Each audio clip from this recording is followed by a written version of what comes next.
Welcome to the lunchtime broadcast where we highlight the news making waves ranging from current affairs, community stories, sports and economics. Here are the headlines. Namibian Correctional Officer to participate in 2-week prison reform fellowship course. Politicians, churches are being accused of fueling homophobia.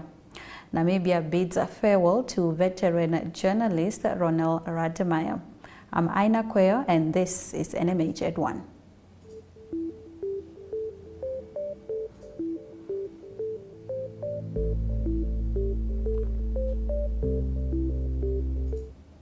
Namibia bids farewell to Ronelle Rademeyer, a veteran journalist and former news editor of Afrikaans daily newspaper Republican, who passed away on Monday evening at a local hospital. Republican shared the news of her passing yesterday, describing her as a role model in the newsroom. The Namibia Media Professionals Union, in a statement of condolences issued earlier today, described Ronelle as having an unwavering commitment to excellence in journalism while celebrating her legacy of mentorship. Ronelle was also a member of the Editors Forum of Namibia. NTV wishes her family strength during this difficult time. After the break, we return with visual news. Stay with us. Welcome to My.NA Cars, your ultimate destination for everything automotive. I am your host, Diana Master. Teamwork makes the dream work, right? Discover the latest models, innovative technologies, and expert insights from our passionate hosts.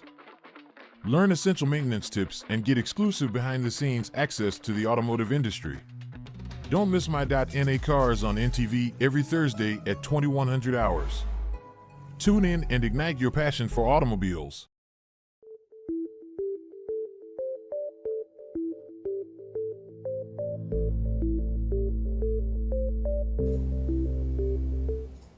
In our visual news this afternoon, in an effort to enhance the correctional services jurisdiction, the High Commission of Malaysia in Windhoek under the Malaysian Technical Cooperation Program will be sending 5 Namibian Correctional Service officers to participate in a fully sponsored 2-week A Journey in Prison Reform Fellowship course series to be hosted by the Correctional Academy of Malaysia in Langkawi from the 26th of May to the 6th of June 2024. Now, Dr. Mohamed Yahaya, Acting High Commissioner of Malaysia, and Harold Naubeb, Deputy Commissioner of NCS, gave us a rundown of the fellowship course during the send-off event held at the High Commission of Malaysia in Windhoek yesterday.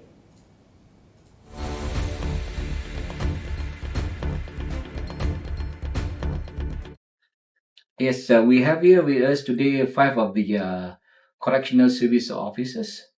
Will be attending a prison training course in Malaysia for a period of 2 weeks, commencing from the leaving for Windhoek, Namibia on the 23rd, which is this Thursday, and coming back to Namibia on the 7th of June. This 2 weeks course will enable them to be trained and develop their skills in how the prison office in Malaysia is being conducted daily and routinely. We've been very privileged, actually, as the correctional service, to be accorded the opportunity to visit Malaysia on a very special course, a journey through prison reform. Our expectation basically is as much as we want to advance our systems here, we also want to learn from the other jurisdictions and see how they are advancing, so that that can actually help us to improve our systems here. So that is basically the most important thing, and that is what we are expecting to come and also to come and make a difference in Namibia as a whole. And most importantly is to learn the culture of Malaysia. To learn Malaysia is to know Malaysia.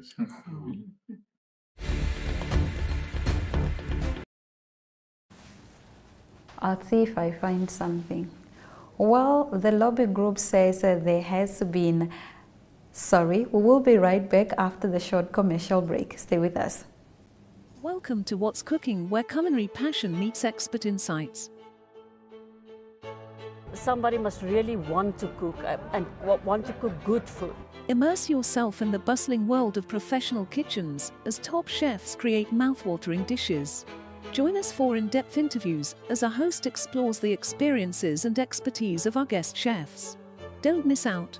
Tune in to What's Cooking on NTV every Friday at 2100 hours and let the culinary adventure begin.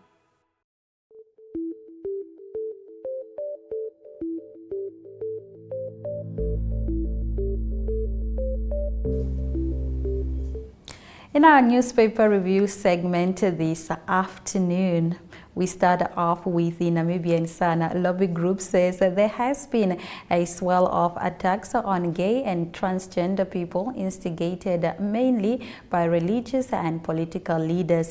The Namibia Diverse Women Association and the Transgender, Intersex and Androgynous Movement of Namibia said they are worried about the growing hate speech from political leaders and directly fuels homophobia, biphobia and transphobia.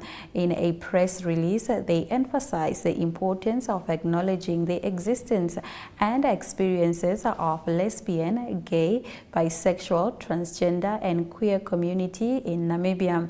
Last Friday, the association celebrated the International Day Against Homophobia, Biphobia and Transphobia.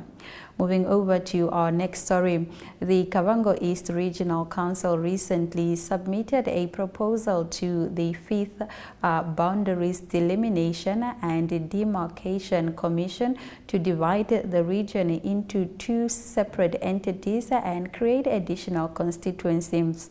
The proposed move is aimed at addressing the region's overpopulation and improving access to services. The proposal includes dividing the existing constituency into smaller ones, Mukwe into 3 constituencies, Diona into 2, Ndongalinena into 2, Mashare into 3, and Rundu Eben into 8. This would result in a total of 19 constituencies of the region. Moving over to the Republican.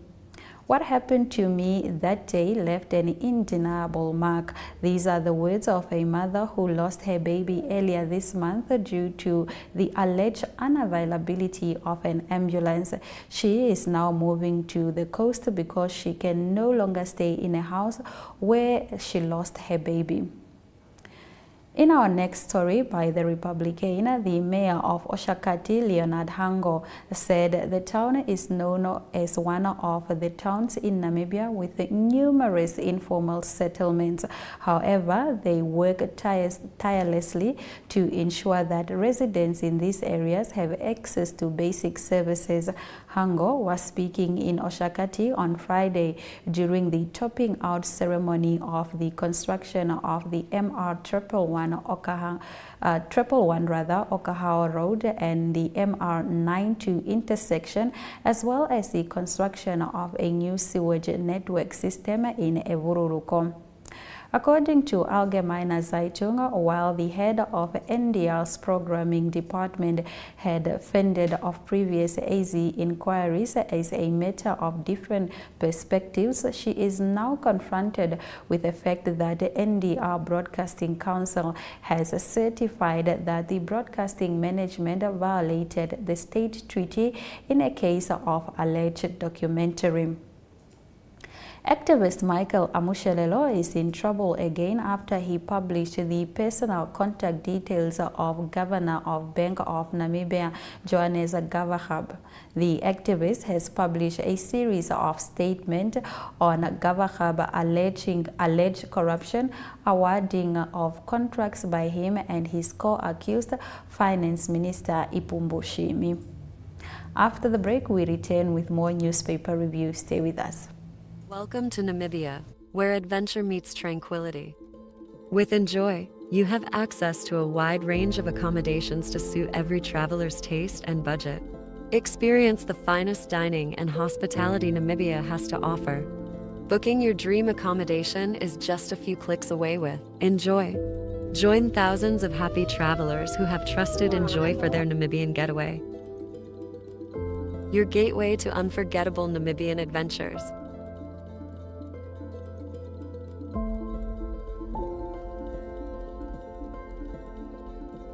Visit us today at enjoy.my.na.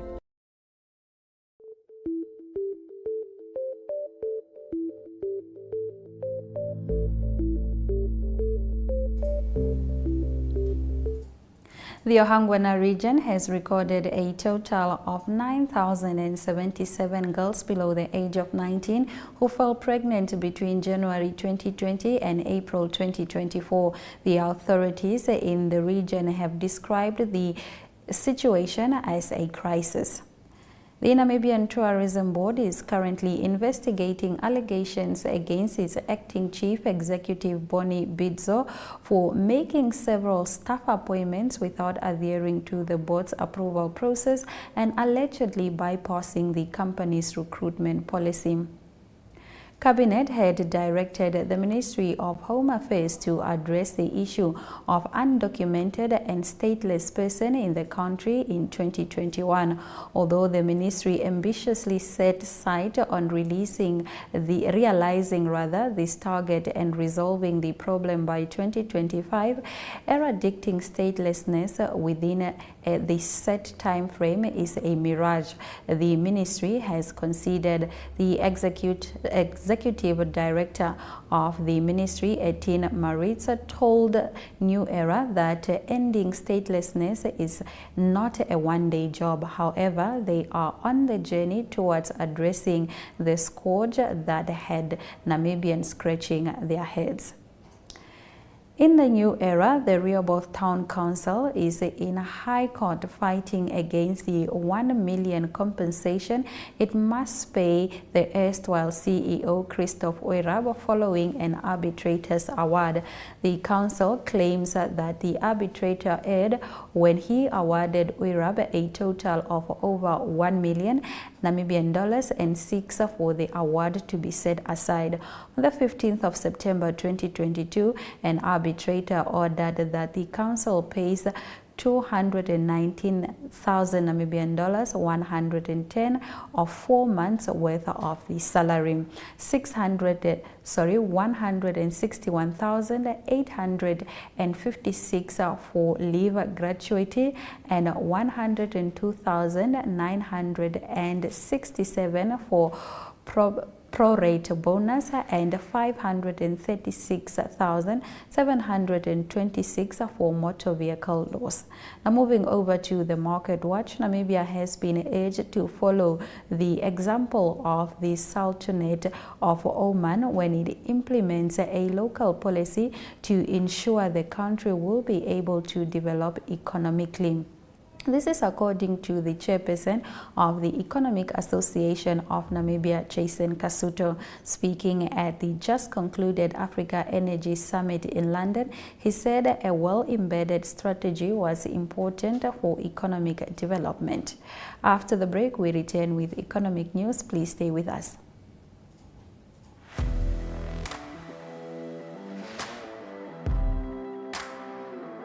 Hello and welcome to today's Sports Rep Show. I am your host, Jesse Jackson Kauraika.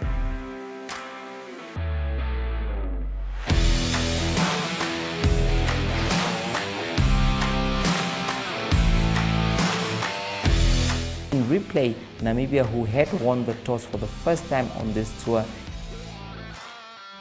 Good day everyone, time for international sports news, starting off with tennis news, both on the WTA for women's and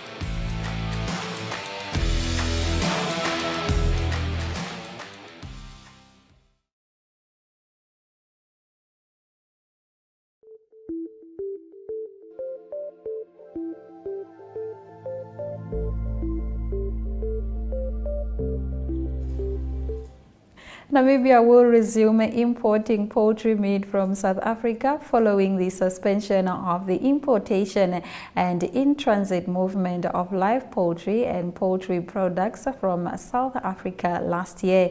This was due to the increase in highly pathogenic avian influenza cases in South Africa. HPAI is a bird flu with a high death rate that spreads rapidly through a flock. Chief Veterinary Officer at the Agriculture Ministry, Bettina Shilongo, said it should be noted that only poultry derived from the live poultry originating from biosecure farms as listed by the Veterinary Authority of South Africa will be permitted to be imported into Namibia.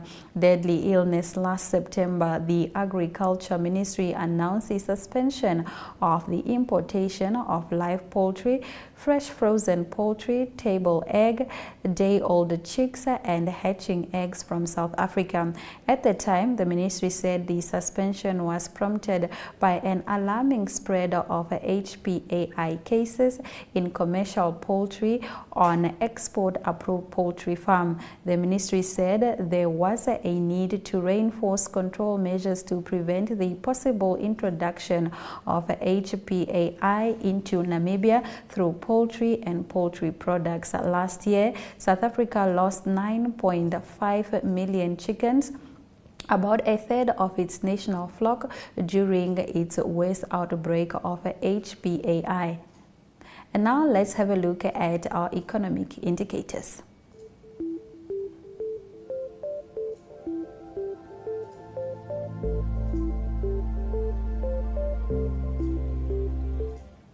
The Namibian dollar trades for 23 Namibian dollars and 2 cents to 1 British pound, 19 Namibian dollars 70 cents to 1 euro, 18 Namibian dollars 13 cents to 1 US dollar, and 2 Namibian dollars 50 cents gets you 1 Chinese yuan. Letshego Holding has increased with 2.50, as well as Namibia Breweries Ltd with 0.03%, and that is on the local share. All commodities have dropped, with gold at 0.39%, platinum 0.28%, copper 0.40%, and Brent crude oil with 1.31%. Local index have increased with 0.12%, while the overall index closed with 0.05%, and that is a decline. After the break, we return with news from Africa. Stay with us.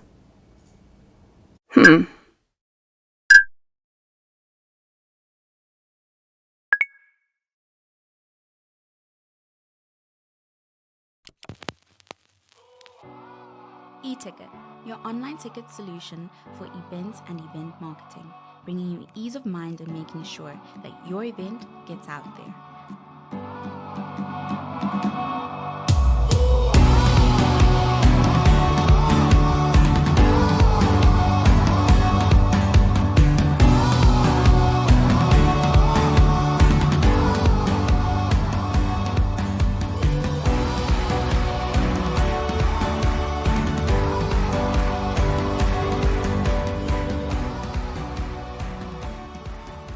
For more information, contact events@nmh.com.na.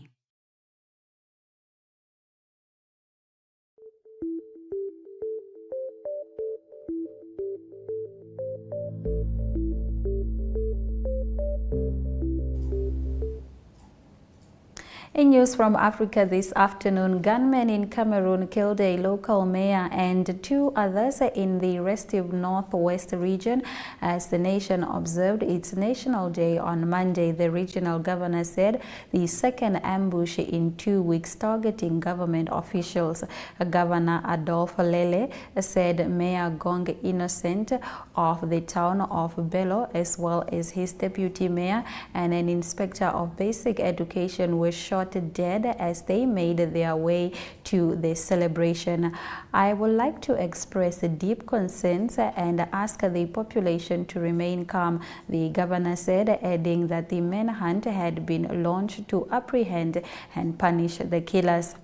The officials were shot along the 200-meter stretch between the town council office and the Belo Municipal Grandstand, where celebrations were due to take place, according to the local official, who asked not to be named because he was not authorized to speak to the press. That person said a similar attack was also carried out in the nearby town of Jinkom, but that the number of casualties was not yet known due to the communication difficulties. More than 6,000 people have been killed in Cameroon's English-speaking region since conflict erupted in 2017 after protests were violently suppressed.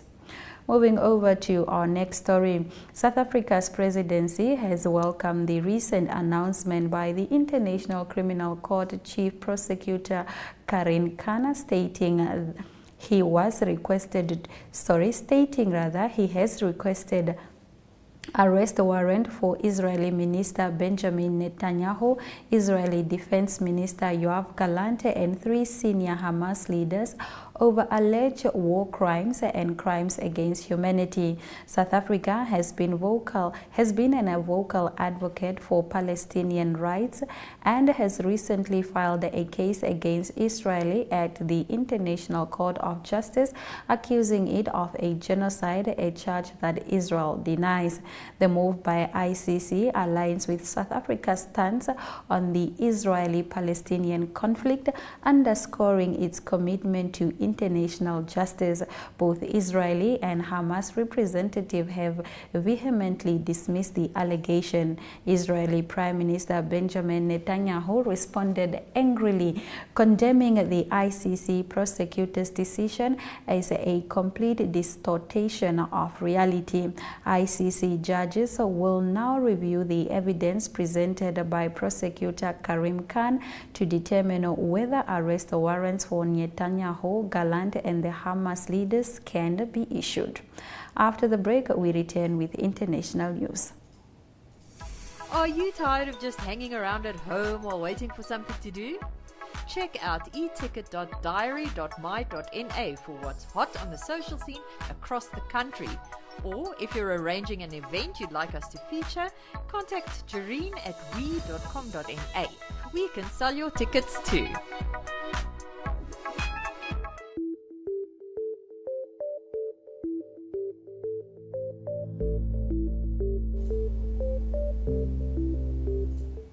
A Russian court on Monday sentenced a man to 25 years in jail for planning to set fire to a Siberian military enlistment office in 2022, a year Moscow launched its military operation in Ukraine. Rise Group have called the jail term against Ilya Buburin a record sentence and stressed that the arson never happened. Russia saw a wave of arson attacks on army officers. However, after Kremlin announced an unpopular military mobilization drive in September 2022, a military court in Novosibirsk handed down the sentence. Prosecutors accused Babarin of seeking to help the Azov, and a branch of the Ukrainian military branded a terror organization in Russia. Babarin created a plan to set the military commissariat in Novosibirsk on fire, prosecutors said. They said he recruited somebody to throw a Molotov cocktail at the army office, but the unarmed person instead reported him to the FSB security service. In our next story, lawmakers in Taiwan jostled unfurled banners and shouted at each other on Tuesday in a dispute about efforts to widen parliament oversight pushed by opposition, despite the anger of the ruling party, which says there has been no consultation. The squabble comes as Lai Ching-te office. Lai Ching-te took office on Monday as a new president, facing not only an angry China, which views him as a separatist, but also a fractured parliament after his Democratic Progressive Party lost its majority. Several hundreds of people gathered outside parliament to protest against the reforms and accuse the opposition of working in concert with China and trying to kill democracy. After the break, we return with local sports. Welcome to My.NA Cars, your ultimate destination for everything automotive. I am your host, Diana Master. Teamwork makes the dream work, right? Discover the latest models, innovative technologies, and expert insights from our passionate hosts. Learn essential maintenance tips and get exclusive behind-the-scenes access to the automotive industry. Don't miss My.NA Cars on NTV every Thursday at 2100 hours. Tune in and ignite your passion for automobiles.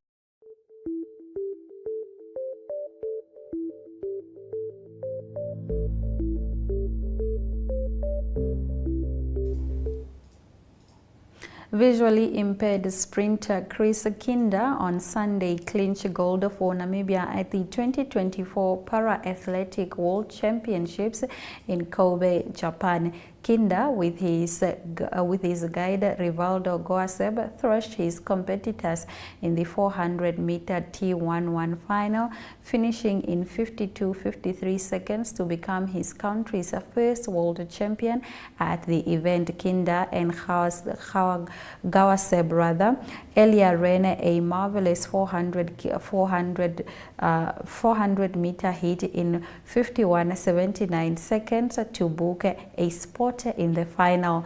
In the final, the Namibians trailed in third place down the straight to the finish line, but with the end in sight, Kinder accelerated to leave Eduardo Manuela Novas from Spain and the famous Felipe de Souza Gomes from Brazil in their dust. The Namibia Table Tennis Association hosted their National Junior Championships at Wanderers in Windhoek last weekend. The boys competed in under 11, 15 and 19 age groups, while the girls played in under 15 and under 19. Besides the singles competition, the youngsters also faced each other in girls and boys doubles and mixed doubles. In the girls category, Lian Guba was dominant despite her young age. She saw off challenges from fellow national team members like Candace Farmer, Justina Namupolo and Carolina Shiwetha to clinch both the under 15 and under 19 single titles. The draw from the PST-Bet NFA Cup took place at the NFA Soccer House yesterday, and the quarterfinals look like this. In the men's division, African Star versus Tiger, Choke Chula Chula versus Mighty Gunners, Young Brazilian versus Oriza Sativa, Commerce Nampol versus Okahanja United. In the women's division, Beauties FC versus Unam Bokis, Commerce Nampol Ladies versus Arrows Lady FC, Ongos Ladies versus Ramblers Women, Okahanja FC versus Nast Babes. Shortly, we will be taking a look at our international sports.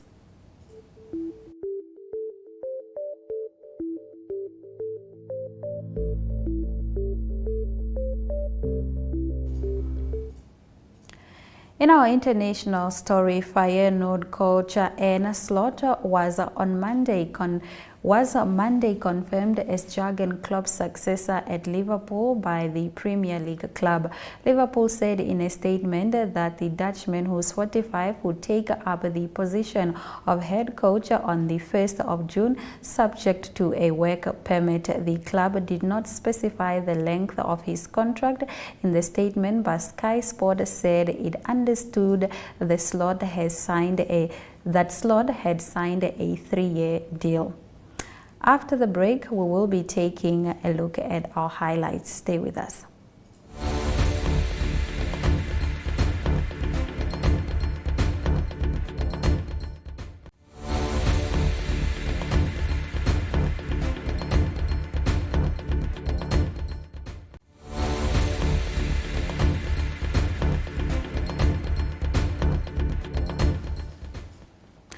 Gunmen in Cameroon killed a local mayor and two others in a restive northwest region as the nation observed its National Day on Monday.